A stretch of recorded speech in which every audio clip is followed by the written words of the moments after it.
Knife வந்து original. அதனால sir நானே பண்ணுறேன் சார். அப்படி பார்த்தாரு, இப்படி குத்துவேன், அப்படி பிடிப்பார்.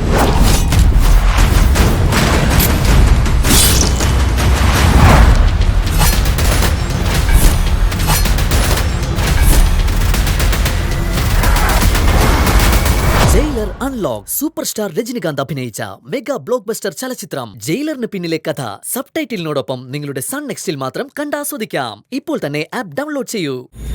അത് സഹിക്കേണ്ട കാര്യം നമുക്കില്ലല്ലോ. അവൾ ഇവിടെ താമസിച്ച ഒരു കുഴപ്പവും ഇല്ലല്ലോ. അവളാണെങ്കിൽ ആ മുറിയിലിരുന്ന് പഠിക്കുക മാത്രമേ ചെയ്യുന്നുള്ളൂ. പുറത്തിറങ്ങിയ നേരെ ജോലിക്ക് പോവും. അവളെ കൊണ്ട് ആർക്കും പ്രത്യേകിച്ച് ഒരു ശല്യം ഉണ്ടാവുന്നില്ല. അതൊക്കെ അമ്മയുടെ ഓരോ തെറ്റിദ്ധാരണകളാ. അവളെ ഇങ്ങോട്ട് കൊണ്ടുവന്നത് മഞ്ജുവിന്റെ ബുദ്ധിയാ. ഈ വീട്ടിൽ ഇത്രയും നാളായിട്ട് അവൾക്ക് നിലയുറപ്പിക്കാൻ കഴിഞ്ഞിട്ടില്ല. ഈ വീട്ടിൽ അവൾക്ക് വല്ലാത്ത ഒറ്റപ്പെടൽ അനുഭവപ്പെട്ടിട്ടുണ്ടാവും. മഞ്ജുവിനൊരു സപ്പോർട്ടിന് വേണ്ടിയായിരിക്കും അവള് മഹിമയെ കൊണ്ടുവന്നത്. മഹിമ വിചാരിച്ച എന്ത് നടക്കാനാ? അവളൊരു നരുത്ത് പെണ്ണല്ലേ. അവളെ അങ്ങനെ കുറച്ചു കാണുമൊന്നും വേണ്ട. മഞ്ജുവിന് വേണ്ടി എന്തും ചെയ്യാൻ അവള് മടിക്കില്ല. മഞ്ജുവിന് ആരോടും പ്രതികരിക്കാൻ ധൈര്യമില്ലാത്തതുകൊണ്ടാ നമ്മുടെ കാര്യങ്ങളൊക്കെ എളുപ്പത്തിൽ നടക്കുന്ന. മഹിമയ്ക്കാണെങ്കിൽ ആ ധൈര്യം ആവശ്യത്തിൽ കൂടുതലുണ്ട്. അവര് രണ്ടുപേരും കൂടെ കൂടിയാ പിന്നെ നമ്മള് പിടിച്ചാ കിട്ടില്ല. ഗിരിയും ഇതിനെക്കുറിച്ച് എന്റെ അടുത്ത് പറഞ്ഞിരുന്നു. അവര് രണ്ടുപേരും ഒരുമിച്ച് ഒന്നും പ്ലാൻ ചെയ്യാൻ അവസരം കൊടുക്കരുതെന്ന്. അതുകൊണ്ടാണ് അവളെയും മഞ്ജുവിനെയും വേറെ വേറെ മുറിയിലേക്ക് ആക്കിയത്. ഈ അമ്മയുടെ ഒരു കാര്യം, അവർക്ക് എന്തെങ്കിലും ഒരുമിച്ച് പ്ലാൻ ചെയ്യണമെങ്കിൽ അത് പുറത്തു വെച്ച് ആയിക്കൂടെ? ഗിരീട്ടൻ അമ്മയെ പറ്റിച്ചതാ. മഞ്ജുവിന്റെ കൂടെ ഒരേ മുറിയിൽ കഴിയാനാ ഏട്ടൻ ഈ പ്ലാൻ ഒക്കെ ഉണ്ടാക്കിയത്. ഇതൊക്കെ നിനക്ക് വെറുതെ തോന്നുന്നതാ. എന്റെ മോൻ എന്നോട് നുണ പറയില്ല.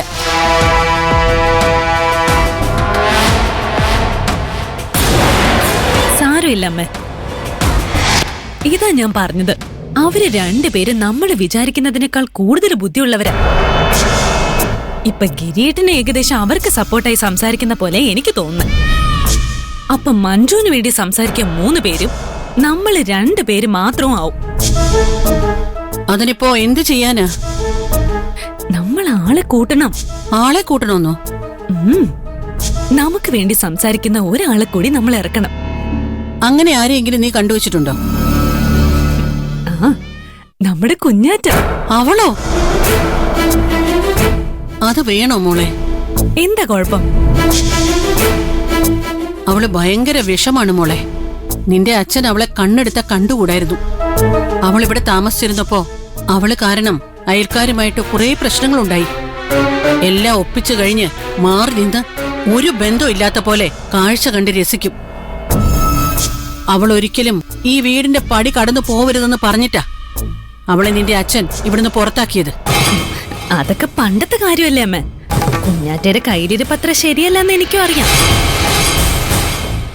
പക്ഷേ അങ്ങനെ ഒരാളെയാ നമുക്കിപ്പോ ആവശ്യം. നമ്മുടെ ശത്രുക്കളെ ഏത് വഴിയിലൂടെയും തകർക്കുന്ന ഒരാള്. അതിനു വേണ്ടി എത്ര തറ കളി കളിക്കാനും മടിയില്ലാത്തൊരാള്.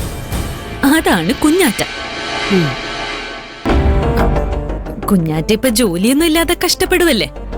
അമ്മ വെറുതെ ഒന്ന് വിളിച്ചാ കുഞ്ഞാറ്റ ഇങ്ങോട്ട് പറന്നെത്തും. മഞ്ജുവിനെതിരെ നമുക്കൊരായുധവും ആവും, അമ്മയ്ക്ക് വീട്ടുജോലിക്ക് ഒരു സഹായവും ആവും. അമ്മ കൂടുതലൊന്നും ആലോചിക്കണ്ട. കുഞ്ഞാറ്റയ്ക്കും ഇതൊരു സഹായമാവും.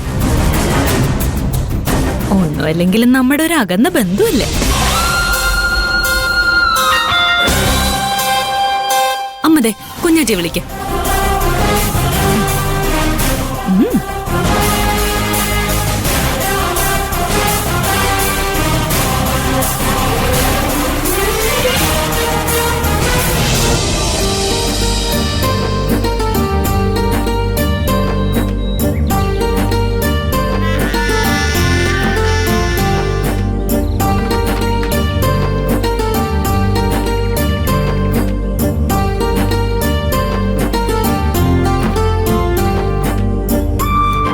Hello, good morning. Good morning ഗിരിയേട്ടാ. രാവിലെ തന്നെ പഠിപ്പ് തുടങ്ങിയല്ലേ? ആ, എൻട്രൻസ് പരീക്ഷ ഇങ്ങ് അടുത്തില്ലേ? നീ ഇങ്ങനെ ഇരുന്ന് പഠിക്കുന്നത് കാണുമ്പോ കൊതിയാവുക. എനിക്കും ഉണ്ടൊരു പെങ്ങള്. അവള് പുസ്തകം തുറക്കുന്നതേ ഉറങ്ങാൻ വേണ്ടിയാ. അവൾ എങ്ങനെയെങ്കിലും ഇത്തവണ ഒന്ന് പാസ്സായാൽ മതിയായിരുന്നു.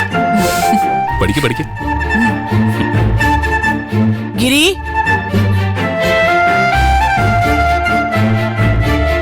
എനിക്ക് നിന്നോടൊരു കാര്യം സംസാരിക്കാനുണ്ട്. എന്താ അമ്മേ? എനിക്ക് പണ്ടത്തെ പോലെ ഓടി നടന്ന് ജോലി എടുക്കാനൊന്നും പറ്റുന്നില്ലടാ മോനെ. തീരെ വയ്യ. ഇവിടുത്തെ കാര്യങ്ങളൊക്കെ നടക്കണമെങ്കിൽ ഒരാളുടെ സഹായമില്ലാതെ പറ്റത്തില്ല. ഞാൻ സഹായിക്കാമേ. എന്ത് വേണോന്ന് അമ്മ പറഞ്ഞാ മതി. ഞാൻ എന്റെ മകന്റെ അടുത്ത് സംസാരിക്കുന്നത് നിനക്ക് കണ്ടൂടെ?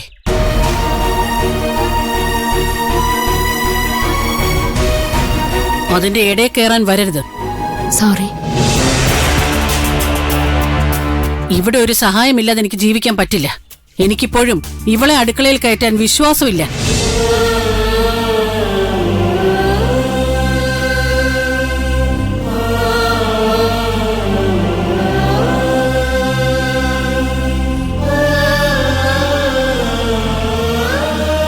അമ്മ വിഷമിക്കണ്ട, ഞാനൊരു ജോലിക്കാരെ അന്വേഷിച്ചോണ്ട് വരാം. അതൊന്നും വേണ്ട. നമ്മുടെ കുഞ്ഞാറ്റെ ഞാൻ സഹായത്തിനായിട്ട് ഇങ്ങോട്ട് വിളിച്ചിട്ടുണ്ട്. ആര്? കുഞ്ഞാറ്റയോ? ആ, അമ്മേ, അവര് ഭയങ്കര പ്രശ്നക്കാരിയല്ലേ അമ്മേ? ഏത് സമയവും ഏഷണിയും കുത്തിത്തിരിപ്പും ഉണ്ടാക്കിയതിനാ അച്ഛൻ അവരെ വീട്ടിൽ നിന്ന് പുറത്താക്കിയത്. അന്ന് നമ്മൾ പുറത്താക്കിയതിനു ശേഷം കുഞ്ഞാറ്റ ഒരുപാട് കരഞ്ഞിട്ടുണ്ട്. ജീവിക്കാനുള്ള വക പോലും ഇല്ലാത്ത അവസ്ഥ ഉണ്ടായിട്ടുണ്ട്. ഇപ്പോ അവള് പണ്ടത്തെ പോലെയൊന്നും അല്ല, ഭയങ്കരമായിട്ട് മാറി. കുറച്ചു ദിവസങ്ങൾക്ക് മുമ്പ് അവൾ എന്നെ വിളിച്ച് വല്ലാതെ കരഞ്ഞിരുന്നു, സഹായിക്കണമെന്നും പറഞ്ഞ്.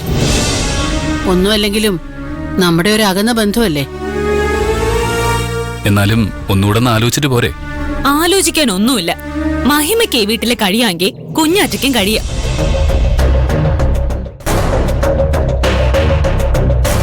കുഞ്ഞാറ്റ ഈ വീട്ടിൽ ഒരു പ്രശ്നം ഉണ്ടാക്കാതെ ഞാൻ നോക്കിക്കോളാം. ഇന്ന് ഉച്ചയ്ക്കുള്ള ട്രെയിനിൽ അവൾ ഇങ്ങോട്ട് എത്തും. നീ സ്റ്റേഷൻ വരെ ചെന്ന് കൂട്ടിക്കൊണ്ടു വരണം.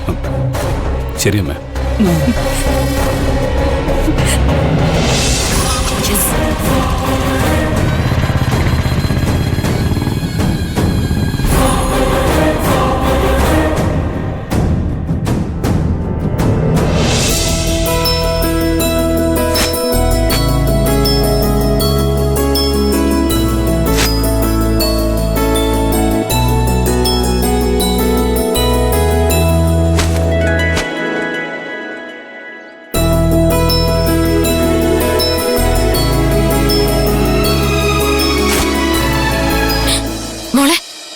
അതിവിടെ വിരിക്കല്ലേ. എന്താ പ്രശ്നം? യൂണിഫോം വീടിന്റെ പുറത്ത് ഉണക്കാനിടുന്നത് അമ്മയ്ക്ക് ഇഷ്ടമല്ല. അതിങ്ങ് താ.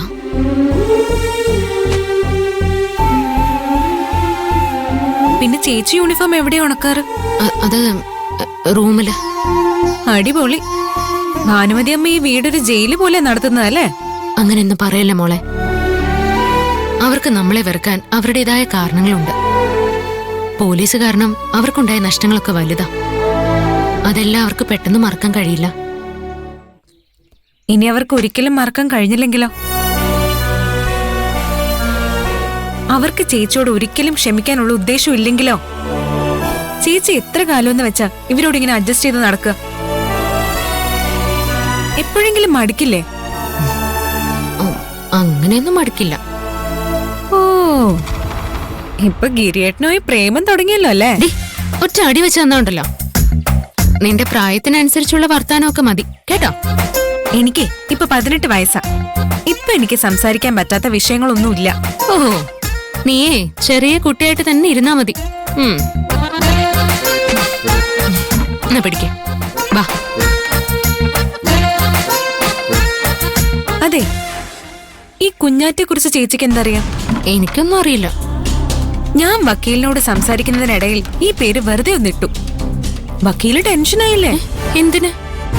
ഇവര് നല്ല വിഷമുള്ള ആളാണെന്നാ വക്കീല് പറഞ്ഞത്. കുത്തിത്തിരിപ്പാണ് പ്രധാന വിനോദം. പിന്നെ അത്യാവശ്യം മന്ത്രവാദവും കൂടോത്രവും ഒക്കെ കയ്യിലുണ്ട്. ഇവർ ഈ വീട്ടിലേക്ക് വരികയാണെങ്കിൽ അത് വലിയൊരു പണിയുമായിട്ടായിരിക്കും എന്നാ എനിക്ക് തോന്നുന്നത്. നമ്മൾ ഇതുവരെയും കാണാത്തൊരാളെ വല്ലവരുടെയും വാക്ക് കേട്ട് വിലയിരുത്തുന്നത് ശരിയാണോ മോളെ? അതിന് വക്കീലും എല്ലാവരും ആണോ?